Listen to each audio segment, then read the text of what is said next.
Alright, what's going on everybody? Anime Rainbow back with another episode. Today we'll be discussing Kaiju number 8, chapter 61.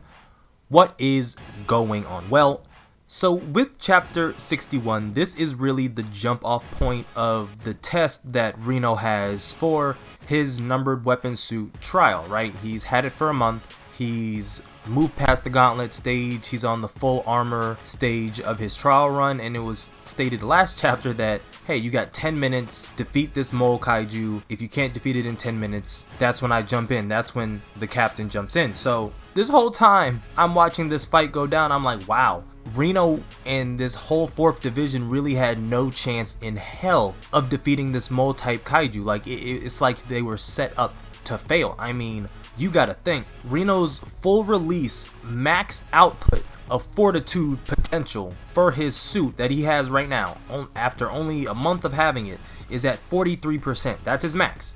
Doesn't leave a scratch on this mole type kaiju, and he's getting hits in left and right. I mean, he's fucking this mole type kaiju up on surface level. But considering the mole kaiju's ability to regenerate and just how thick its skin is, Reno can't make anything shake in this entire situation, so it's a stalemate.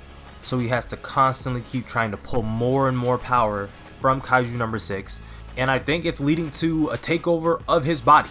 Even Captain Jugo in this moment realized that this isn't a situation of him growing in mastery of the armor. Something else is going on here, and if he keeps trying to pull more and more power from it in order to try to defeat this mole kaiju, Jugo's gonna have to slay 2 kaiju this afternoon.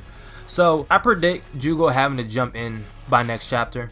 More than likely gonna have to one-shot the mole kaiju just to rile down Reno. Definitely a numbered weapon release. It's gonna be interesting to see what he has at his works. But man, like I really feel like this was a setup. There was really no reason for this unbelievable task to be presented to them if they weren't even capable of, like, you know, at least taking a limb. You know, I mean, Iharu's struggling with just Yoju. You know, Reno's trying to solo a Hoju. Somebody help them, please. Right? Like, this could have been prevented. You fucked up giving Reno a time limit to go off of because he just blitzes past all of his backup, all of the unit, and goes straight into the action, not taking out any of the lesser kaiju along the way, leaving them all for the rest of squad 4, right? This seems like a practice squad that's finally getting their first taste of combat, yet they have a legitimate bomb on a 10-minute timer trying to debut.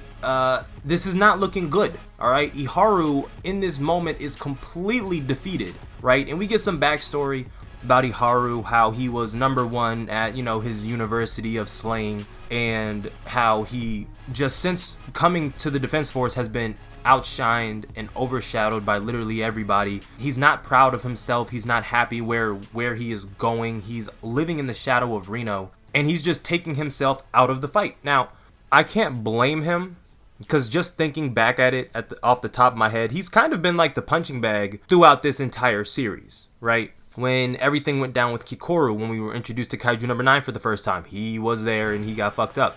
He got fucked up again with Reno. He's been fucked up with Reno a couple of times, actually. He's just been that punching bag, and he's seen very little progression. We don't know what his fortitude output is as of currently. We don't know how much is increased by or how much is decreased by since coming out of the academy, but he's had a pretty good resume. He's just, you know, when you're put up against other giants, you're not a giant anymore. You get what I'm saying? So hopefully Iharu shocks the world, because they're just not operating as a team. They're not operating as a unit, and that makes this a lot more difficult, right? Even when we see Kafka, him not being perfect, at least Kafka and Kikoru work as a unit when they were out there slaying the ant kaiju, right? They were all working as a unit. Reno is not. He's just trying to, you know, score his brownie points so he doesn't lose his suit, and that wouldn't be an issue if the threat was any less than what it is now. I mean, if I had to give the mole kaiju like a ranking on a tier list, I'd say it's like maybe like C tier right now, maybe C plus. I'd say we haven't really seen too much of it. It just seems like a lot harder of a task to do when you're trying to solo something if you just had waited for your team, cleared out some of the Yoju along with them, and then helped them move closer to the Hoju so that they could give you some supportive fire and they wouldn't be hemmed up in the back. They're struggling so goddamn, like, you have no help. But look, It was a great chapter. I love the chapter. It's interesting. I like the conflict. I want to see where it goes. But, you know, he shot himself in the foot moving so damn quickly, and hopefully this doesn't come back in, you know, future chapters as very detrimental to him. But I've rambled on long enough. If you made it to the end, thank you. If you're new, go plus ultra and smash that subscribe button. Lets me know you rock with the content that I put out on the channel. Like the video if you like the video, dislike the video if you dislike the video. Comment on the video your thoughts about what you think is going on. Has Reno completely lost control? That's the question. Do you think this could have been prevented if he had just moved with his unit and waited for his backup? I mean, even look back at the other chapters when we saw Kafka in his first mission with the 1st Division. Captain Narumi didn't just let him loose and be like, hey, there you go. No, they cleared out the Ant Kaiju. They were like, this is cleared. This is cleared. All right, Kafka, Kikoru, get in position. Are you in position? Right. All right, show's on you. They cleared out the riffraff before diving them into the action. I'm just saying, you know, you can see some stark differences between how the 1st Division and how the 4th Division handle operations. Granted, it was different. One was an elimination. This one's, well, they're both eliminations, but I'm done rambling.